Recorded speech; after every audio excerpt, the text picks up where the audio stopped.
پڑوسی کے بھی بڑے حقوق ہیں۔ حدیث میں آیا کہ جنت میں نہیں جائے گا وہ شخص جس کے پڑوسی بھوکے ہوں، بھوک سے گزارا کر بھوکے رہتے ہوں، اور حضور صلی اللہ علیہ وسلم اور صحابہ کرام کا پڑوسیوں کے ساتھ، بلکہ پڑوسی مسلم ہو یا غیر مسلم ہو، ہر ایک کے حقوق ہیں۔ مسلم کے حقوق زیادہ ہیں اور غیر مسلم کے حقوق بھی اپنی جگہ پر ہیں۔ والجار ذی القربى والجار الجنوبی، والجار الجنوبی، اور وہ مسکین، وہ پڑوسی آپ کا جو دور کا ہے، ایک قریب کا پڑوسی ہے، ایک دور کا ہے۔ دور کا مطلب دو ہو سکتے ہیں کہ ایک یہ کہ وہ رشتہ داری بھی نہیں ہے اس سے لیکن وہ فاصلے پر رہتا ہے، اور دوسرا مطلب یہ بھی ہو سکتا ہے کہ وہ اجنبی رشتہ داری نہیں ہے اس سے۔ خلاصہ یہ کہ پڑوسی جس طریقے کا بھی ہو، رشتہ دار ہو یا غیر رشتہ دار ہو، قریب کے پڑوسی کا حق زیادہ ہے، دور کے پڑوسی کے مقابلے میں اس کا کم درجہ ہے۔ تفسیر قرآن کریم، احادیث میں، تفصیلات فقہ کی کتابوں میں پڑوسیوں کے حقوق کے بیان کی گئی ہے۔ والجار الجنوبی والصاحب بالجنب، والصاحب بالجنب وابن السبیل، ایک خاص بات ہے۔ اب میرا حافظہ ایسا ہو گیا ہے کہ بعض اوقات ذہن سے نکل جاتی ہے۔ والجار ذی القربى والجار الجنوب والصاحب بالجنب، برابر کا ساتھی جو عارضی طور پر آپ کا ساتھی ہو گیا ہے، اس کا بھی حق ہے۔ یعنی وہ آپ کے ساتھ رہتا نہیں ہے، آپ کا وہ پڑوسی نہیں ہے، آپ سے رشتہ داری نہیں ہے، آپ سے کوئی دوستی بھی خاص نہیں ہے، اجنبی ہو چاہے، لیکن آپ کے برابر میں ہے عارضی طور پر۔ یہاں مثلا آپ بیٹھے ہیں تو آپ کے دائیں اور بائیں جو ہے وہ صاحب بالجنب ہے، برابر کا ساتھی۔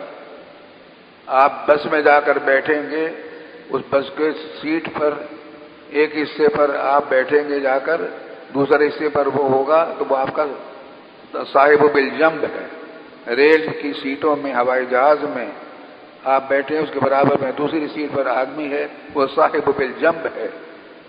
عارضی طور پر جو آپ کا ساتھی بن گیا ہے اس کا بھی خیال رکھنا ہے، ان کے ساتھ بھی حسن سلوک کرو۔ اگر ان کو کچھ راحت پہنچا سکتے ہو تو راحت پہنچا دو، اور کچھ نہیں ہو سکتا تو جب وہ آ کر بیٹھے تو اس کے لیے ذرا تھوڑی سے سرک جاؤ، اس کو معلوم ہو کہ اس نے میرا اکرام کیا ہے، عزت کا معاملہ کیا ہے۔ اس معاملے میں بھی بڑی کوتاہی ہے۔ بہت سے لوگ سگریٹ پیتے ہیں اور ان کا دھواں برابر میں جاتا ہے، پڑوسیوں کو تکلیف برابر میں آدمیوں کو تکلیف پہنچتی ہے، یا دوسری باتیں کرتے ہیں، اس کا خیال رکھنا چاہیے۔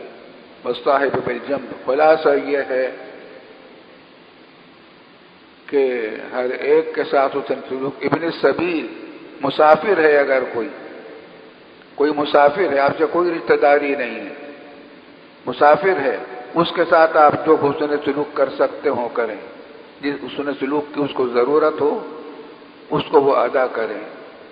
خلاصہ یہ ہے کہ تمام انسانوں کے ساتھ تمہارا سلوک ہونا چاہیے اور دوسروں کو تکلیف سے بچانے کی کوشش کرنی چاہیے۔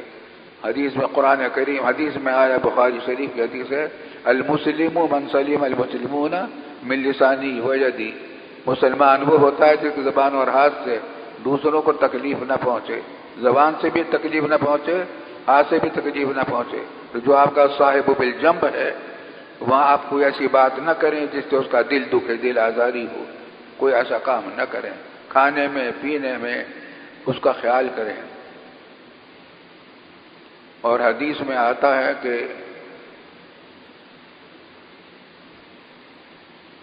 اسلام کے شعبے ہیں کئی، ان میں سے جو سب سے کم درجے کا شعبہ ہے وہ یہ کہ اماطۃ الاذی عن الطریق، راستے سے تکلیف کی چیز ہٹا دو۔ بہت سے واقعات پہ اماطۃ الاذی عن الطریق، راستے سے تکلیف کی چیز ہٹا دو۔ اب اس کے بھی بہت تفصیلات ہیں، سب سے آج کل گاڑیوں کا مسئلہ ہوتا ہے. آپ چل رہے ہیں، جا رہے ہیں، گاڑی لے کر جا رہے ہیں، اس ٹریفک کے قوانین کی خلاف ورزی نہ کریں.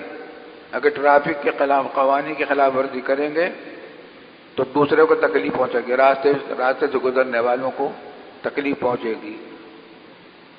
جہاں پارکنگ نہیں ہو جائز نہیں ہے وہاں آپ نے گاڑی پارک کر دی تو گزرنے والی گاڑیوں کو تکلیف پہنچے گی. اس میں بھی بہت سارے لوگوں کو تکلیف ہوتی ہے. بعض لوگ عادت ہوتی ہے کہ کھانا کوئی پھل کھایا اور چھلکا پھینک دیا، گزرنے والوں کو اس سے تکلیف پہنچتی ہے. حدیث شریف میں آتا ہے کہ ایک شخص گزر رہا تھا تو راستے میں اس نے دیکھا کہ ایک شاخ لٹکی ہوئی ہے کانٹے دار، اس سے گزرنے والوں کو تکلیف پہنچ سکتی ہوگی، اس نے اس کو ہٹا دیا.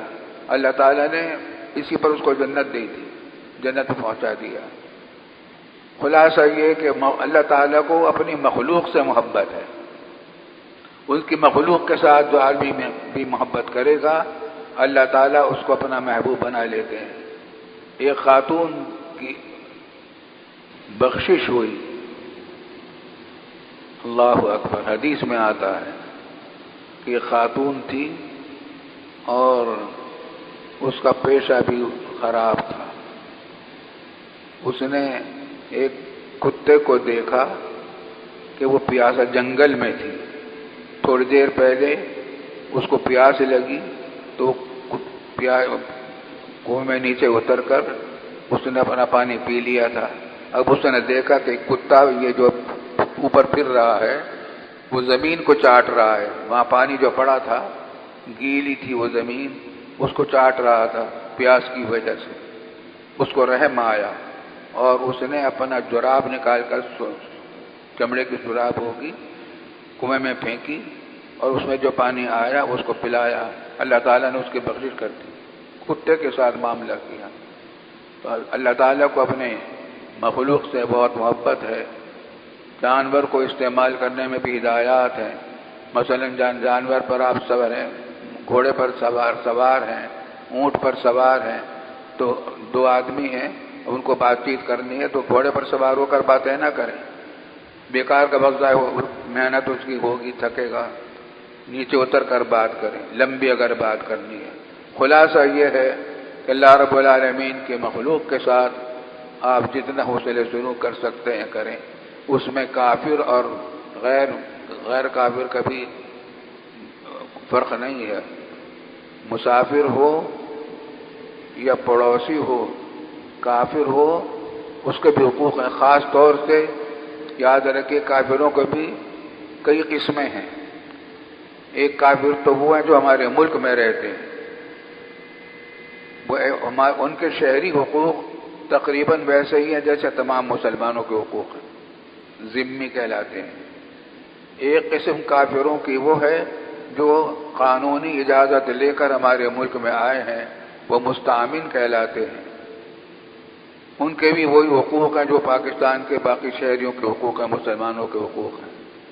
آپ کسی دوسرے ملک میں جاتے ہیں وہاں کا ویزا لے کر، قانونی اجازت لے کر، تو وہاں کے لوگوں کے بھی، عوام کے بھی وہی حقوق ہیں جو دوسرے لوگوں کے ہیں. کیا ان کے ساتھ نہ ان کے حق تلفی کرنا جائز نہیں. قانون کے وہاں کے قوانین کی جس کی پابندی کرنی وہاں لازم ہے، اس کی ایسی خلاف ورزی کرنا جس سے دوسروں کو تکلیف پہنچے اس کی اجازت نہیں ہے. چوتھی قسم وہ ہے جس سے ہمارا کوئی معاہدہ نہیں ہے، نہ وہ ہمارے ملک میں رہتے ہیں، نہ ہمارے ملک میں اجازت لے کر آئے ہیں، نہ ہم ان کے ایسے ملک میں گئے جن سے ہمارا معاہدہ ہے. تو اس معاملے میں ان کے حقوق ہمارے ذمے صرف اتنے ہیں کہ بدعہدی نہ کریں، جھوٹ نہ بولیں، دھوکہ بازی نہ کریں. باقی جنگ کرنے میں وہ بھی آزاد ہیں، ہم بھی آزاد ہیں. اسرائیل کا معاملہ ایسا ہی ہے. اسرائیل کو اب بعض افسوسناک بات یہ ہے کہ بعض ملکوں نے تسلیم کرنا شروع کیا. افسوسناک بات ہے. ہم نے ابھی تک ان کو تسلیم نہیں کیا اور ہماری خواہش